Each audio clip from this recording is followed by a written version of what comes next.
Roberts, Ron the Home Loan Dude with Amerifund Home Loans, and I am Adrienne with Keller Williams Elite Partners 3. yes, and we are here today to share some information about what buyers need to watch out for as they start their pathway to home ownership. So I've invited Adrienne to be with me because she is one of the best real estate agents out there working with buyers looking for their homes, and we just want to kind of go over a lot of that information so you as the home buyer will be ready and give Adrienne a call and get that home in your possession. So what do you think one of the first things in a home buyer what they got to watch out for? So, Ron, I would have to say financial preparedness, being prepared financially to, purchase the home. And you, of course, probably know what that's like. What should they be prepared for? Yeah, and one of the first steps is to make sure they're looking at their budget. With a budget, they're going to know exactly how much home they can afford, and making sure they're working on their credit. Credit is very important. Absolutely. The very first step is to talk to a loan officer, and if that loan officer is taking any information, they're putting everything together, and that information itself is going to let you know exactly how much home you can afford, right? But sometimes a loan officer, lender might say you can afford $450,000, and that payment is going to be $3,500 a month or whatever, but you're only comfortable paying $2,500 a month. Right. So that's knowing, being prepared, got your money saved up, knowing exactly what you're going to do that and everything. The next, you want to make sure you're doing the research and planning. And so whenever that research comes in, I think that's really when you step into the ballpark, right? Absolutely. They got their pre-approval. They're very comfortable knowing exactly how much home they can afford. They got their savings for the down payment, and they're ready. They got the closing costs. They're really sure, and then they get your pre-approval. Call you, Adrienne. Congratulations, your client is ready to go. So, what type of research and planning do you think they might want to do? Yeah, so I think definitely, as you indicated, what they can afford. So we can realistically be looking for a home that will work for them. They're not overwhelmed once they get into the home with a payment that they, can't afford. And I think that's all good stuff. Right.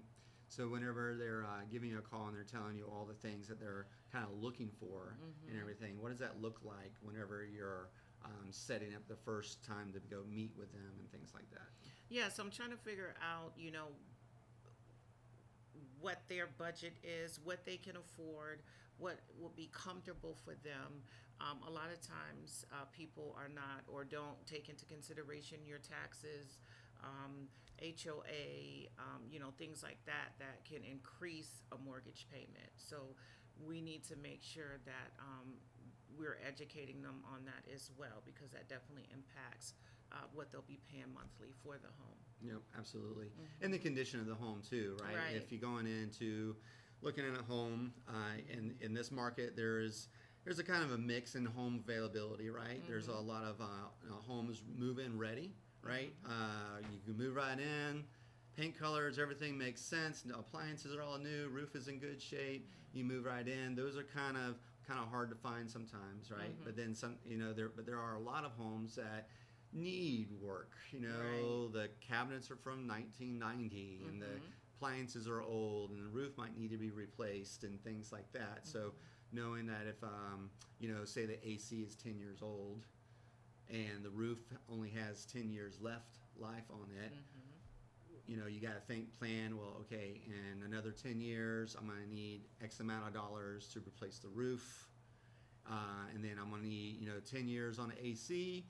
It might last another year. It might last another 5 years. Right. So how much money do I need for an AC? What would that look like if, say you did go into a house, right? And the house was it was in the right neighborhood that your buyer wanted, right? And the floor plan worked, right?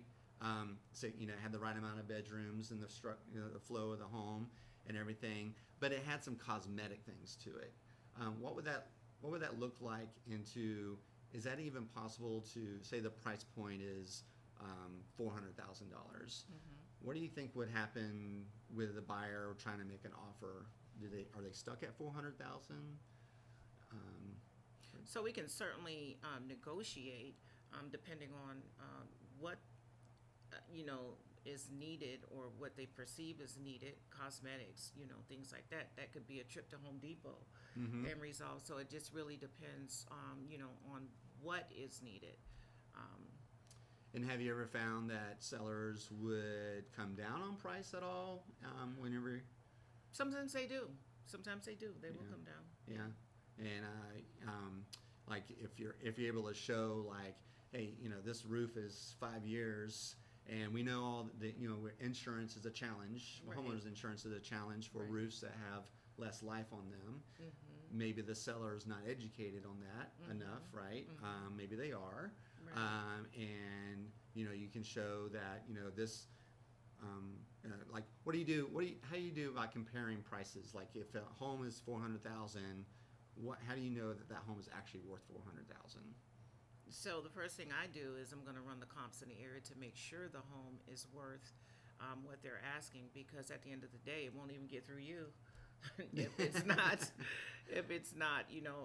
not appropriately priced. So I try to do that in the beginning to avoid that we can have that conversation up front and not wait till the appraisal. We can have that conversation up front. Right. Yeah, being able to share that, negotiating, talking with the seller's Right. agent or the seller, whoever you might talk directly to, and everything, and just trying to help them understand what the value is, because really what determines the market price is what a seller is willing to sell for and what a buyer is willing to pay for. Right? Absolutely. That's what determines the market price, not what's listed out there, Right. not really what's sold out there, Right. because you never know what might happen. So you never know the state of the mind of a seller. They Right. might just be at the point where I'm done. I want to get this thing Yeah. off and ready to move forward Right. and everything. So yeah, that's really, really good. So as say, all right, congratulations, you found the right house, right? You done your preparedness. It makes sense. Budget is right. You negotiated a great offer. Maybe you got the seller to help with some closing costs a little bit. You put together the best offer. The seller says, "Yeah, I accepted it." And then so after that, they get that contract. What's the first thing that goes into play at that time? Once you get the escrow paid, you got the contract executed. What does the buyer need to do with the contract at that time? Oh yeah, we need to be thinking about the getting the inspector out there, getting the home inspected. That would definitely be the next thing. Hoping we come back with a really good inspection report, but yeah, that would be the next thing. Do you think there's a home out there that probably shouldn't ever have an inspection? No, I don't believe that at all. All homes, in my personal opinion, you need to have an inspection. It protects you. It lets you know exactly what's going on with the home before you commit to the home. It could be very costly if you skip that. Yeah, Absolutely. I've seen and had clients tell me that they've skipped inspections before. Not clients at not my time at that time, but Right. in the past, and they've had electrical panels catch fire. They've had missing insulation in the attic. New construction, water's not running, Right. water's not coming through properly. There's so many different things. So really, whether with new construction or a resale, you're hiring a licensed home inspector to kind of comb through that home and give you a full detailed report from the Absolutely. loose knob on the drawer to a squeaky door to no water pressure, right? Giving you all that information. So yeah, definitely knowing that you got that full report and everything. Absolutely. Now, once you get that full report and satisfied, right? The buyer's satisfied. He's, you know what? Yep, this house is exactly what I thought it was going to be. Or, there's a couple things. Right, right. Maybe we need to walk away, which is okay. Yeah. Right? Absolutely. There's a cost to the home inspector, but buying a home is one of the most expensive and important purchases that all of us make, Right. really most of us, and you want to take time to hire that. So maybe it might be something you have to walk away, Right. right? Absolutely. And that's okay, right? Absolutely. But maybe it's some things that can be fixed, right? And you can there's opportunity to get the seller to fix those things, possibly. It depends on the contract, right? Right. We don't get all the weeds of all that stuff, but talk to Adrienne. She can go over the contracts with you. But you know, if maybe the seller will give you money to take care of those things. Right. Maybe we didn't realize there was a leak in the roof. Right. And the inspector went up there and said there's a leak in the roof. Now there's no life to the roof. That's a whole nother ball game, right? Absolutely. And you show that to the seller. So things can come up. And back again to negotiating. Communication. Communication is the key to success, right? Yep, you're going through everything. But say you do get this inspection report, and there's several things in there that you need to be paying attention to the future needs, right? So at that point, if you're looking through there, again, you're just like, you know what? Over the next 5 years, this is going to cost me another $25,000. Right. You know, at that point, as a buyer, you have to make a decision. Absolutely. Right? Absolutely. So what would that look like if you sat down and say, how would you present that to them? So yeah, we're gonna have that conversation because that is something definitely you want to take into consideration because especially if they're costly, you definitely want to figure that into the equation of purchasing the home. If that's something that's not a big deal to you and you feel like you can handle that, then we can move forward. But if that's going to be an issue, HVAC, roof, things like that, we may need to walk away if we can't come to an agreement with the seller. Absolutely. Right, because some of the times with like the AC and the hot water heater, you don't really know until the home inspector starts to look at it and everything, and maybe the insurance company is going to say the hot water heater needs to be replaced. Not a big deal, it's $1,500, $2,000. I'm going to timestamp this. This is 2024, so I don't know in 5 years or so if it's still going to be that price. But AC, is a costly expense and everything. And just knowing in your budget, whether it's a new home or a resale, right? You got to have a budget to make sure that you don't overextend your finances. Right, you don't overextend, and that when those things come up, that you have the money to be able to take care of those items. Absolutely. Because coming from a renter to a homeowner, a renter, the landlord, most contracts, most lease agreements, the landlord takes care of everything. Right. Now you're your own landlord, so that's pretty important. Is there? What do you after you get through the inspection time, right? And you get all that settled, make sure everything's really, really good shape. What's the next step? After the inspection, so it's going to be the appraisal. We want to make sure that all repairs have been made prior to the appraiser coming out, so we can make sure that appraiser is coming out once those repairs have been made, so the appraiser doesn't have to come out more than one time, and we can just move forward with that process. Right. Yeah, it is important. Every loan program has their little specifics that they need to take care of. But we'll make sure that when the inspection, we'll already have that conversation. Do we need to worry about any kind of wood rots? Of course, you don't want any leaks in the roof anyways, right? And so no house can have any leaks in the roof. It can be an old roof. It can be a very old roof. It could be past its life expectancy type roof, just as long as it's not leaking. Now that's an insurance thing, right? It's more of an insurance thing, but we'll be able to go through that and make sure that anything, so we don't have to have the re-inspect for the appraiser and everything like that. So. And also going through those times now we're in the appraisal side, that come through. Also, and we would talk about this at the beginning, as you as a buyer, once you get your pre-approval, you also want to make sure you're not overextending any credit. You're not having your credit pulled again. You're not paying anything late for sure. Smile, smile, grin, grin at work. Right. Don't get caught up in any work drama, and don't get fired. Right. You need to keep that job. After you close, whatever can happen with that, fantastic. But just during this time, even if we find that people get excited and want to go shopping for furniture and appliances, and even if the department store gives you 0% interest forever, but you got to sign today, you can't do it. Absolutely. Right? You are sharing a time that you experienced something like that. Yeah, so that's actually how I purchased my home, probably a month out from closing.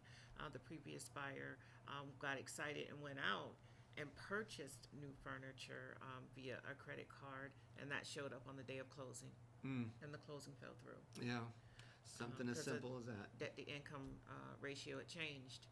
So, yeah. Right. Yep. And because we can push those limits right up, right, where you can get the debt to income ratio and credit scores, as long back to making sure that it's within your budget. As long as that payment fits in your budget, right? You want to make sure that that does that. But if you do one thing, and even if somebody wants to give you some money, like grandpa, uncle, mom or dad, whoever that might be, you're excited. Right. You're like, congratulations, I can't believe you're buying a house, Adrienne's calling you and said, hey, congratulations, the house appraised, we're moving forward, Right. Now it's all on Ron to get you approved, Absolutely. right? He's like, oh, well, my grandfather just gave me $20,000. No, he didn't. What? Wait, stop, time out. We would have had this conversation before to make sure, but, it's okay to get gift money. Right? It is okay to get gift money. On most loan programs, we just have to source it, meaning that if Uncle John gave you the money, we would send him a letter to sign that he gave you the money. We would need proof where that money came from, right?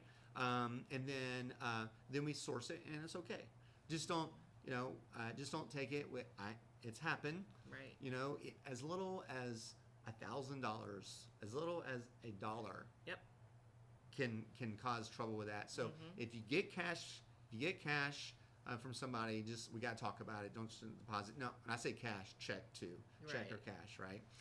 So as we're moving forward, getting clear to close, we're getting right there at that point. Clear to close means that the final underwriter, because it goes through 2 underwriting processes, and I don't get into the weeds of all that stuff. Basically, we verified, checked all the boxes, calculated all the numbers, give it to the final underwriter review. They do it also, making sure everything goes through fine, right? And then I contact you and Adrienne, congratulations, we are clear to close. What that means is we're set up for closing, whatever's on the contract. Congratulations. Absolutely. Still not doing anything with our credit, keeping happy at job, all the way at the closing. Yep, congratulations. And going towards the closing day, right? Yeah, absolutely. So it is a fun time. It's exciting. So what's an experience you might have had with a first-time home buyer? What do you think you felt from them? Yeah, so just very excited, very looking forward to their new journey. In addition to that, also recognizing that this opened doors generationally, even for other family members. It says that they can also do the same thing that they thought they could not do. Right. And once they've seen, the process, and that particular family member was able to go through that, all of a sudden they feel like they can do it as well. I like the word you said, generational, Uh-huh. because it's so important. Absolutely. Because real estate, home ownership does create generational wealth. Absolutely. And I mean, it can be passed on for so many generations, right? And it's a key point. It's also the key to your financial success, Yes. right? As an individual, but also what you're going to do for your family. So it's a win-win, Absolutely. right? It is a win-win. And I know there's a lot of talk out there about interest rates, affordability. Homes aren't affordable. Homes are affordable. and there is a home out there. You might maybe as a first-time home buyer or a resale or whatever, I'm moving up and moving down in a home. There are homes out there ready to buy, and might not be perfect. Right. It doesn't have to be perfect, right? Does it? Every home has to be perfect, right? Right. It has to be free of leaks, right? It shouldn't be water coming in it, like very good, strong. The bones have to be good. But every day that you go by worrying about what these interest rates are going to do over here, home value prices are continuing to increase, right? Last year there was a 7% increase in home values from December 23 to December 22 to December 23. In Central Florida is a 7% increase in home values. So for everybody who waited, even though we were at 7%, 8% some months, Right. You're losing that value in your home. You're paying 7% more this year, right? So I can't say what the continue go that rate, but we're not seeing any slowdown. We do have a shortage of homes, and with shortage of homes, it's going to continue to make that home value stronger. Right. So thinking about interest rates is this: if you continue to wait, thinking that interest rates are going to drop, which they could do one day, we don't know when, but they could. So are thousands of other buyers. Right. Right. Thousands of other buyers. So what we're going to see is if we see a drop in rates, you're going to have an influx of buyers going for the same houses, and now we're going to have multiple offer situations. Absolutely. It's already kind of happening right now Yeah. in some houses, right? Yeah, absolutely. It's still some right now, right? So instead of going against everybody, Right. get in now, negotiate some good terms, right? We can negotiate, get some money from the seller, Right. help with cost of closing costs, maybe buying down our rates, doing all these things, but waiting on the sideline because you think that rates are going to come down is actually counterproductive for you, right? Because if next thing you know, you're going to go put in an offer on a house that's been on the market for 200 days, and then Adrienne gets a call from the listing agent and says, we got highest and best due by Monday. You're like, wait a minute, this house has been on the market for 200 days. Absolutely. Right? Yep. That's happened. Yeah. Right? So, you want to watch out for, you don't want to wait for all the other buyers to come in the market. Right. Right? You want to go ahead and put your plan together. Right? Contact your lender. I'm happy to work with you. We'll have some links at the bottom of this video to get your 30-minute strategy call. You can talk to me, you can talk to Adrienne, and find out exactly what's going on with your process and everything. And then from there, we'll put you on a plan to your financial well-being, home ownership, and making sure that you become a homeowner one day. Yeah, right? Absolutely. Yep. So anything else you have to share or anything? I think you've hit it all. Yeah. Actually. Yeah. All right. Well, I hope you enjoyed this time with us and everything. We're going to do more of these videos to bring more education to home buyers out there because it is a challenging market. There's a lot of information out there that it's kind of hard to absorb all at one time, but that's why you lean on us as your professionals. So we're going to continue to bring this information out to you, educate you as much as possible. Please like, subscribe, and share as much as you can for us. Leave a comment down below, house emoji, thumbs up, or whatever. We don't care. We love it. We love the feedback and everything. So again, we hope you enjoyed this, and we will catch you next time. Take care. Take care. Bye-bye. Bye-bye.